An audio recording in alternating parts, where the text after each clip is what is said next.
మొదటి రోజు బాలా త్రిపుర సుందరి దేవి పూజ. ఆ పూజకి సాయంత్రం పిల్లలకి ఇలా తాంబూలం ఇచ్చుకుంటారు.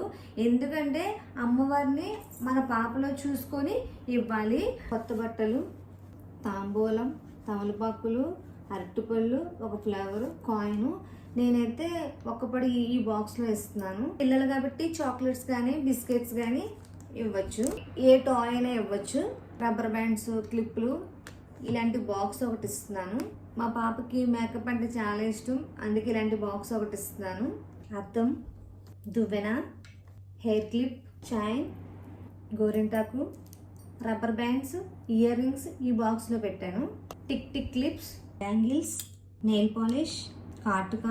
రిటర్న్ గిఫ్ట్ కింద ఈ బ్యాగ్ ఇస్తున్నాను. ఇవన్నీ ఈ బ్యాగ్లో పెట్టుకుంటే వీలుగా ఉంటుంది. ప్లస్ వాళ్ళు స్కూల్కి వెళ్తే లంచ్ బాక్స్ కూడా పట్టుకెళ్ళచ్చు. లోపలైతే ఇలా ఉంది. రిటర్న్ గిఫ్ట్స్ మీకు నచ్చినవి ఇవ్వచ్చు. ఇలా తాంబూలం మన వీలుని బట్టి ఇచ్చుకోవచ్చు. ఒకరికి ఇవ్వచ్చు, ముగ్గురికి ఇవ్వచ్చు, 5గురికి ఇవ్వచ్చు.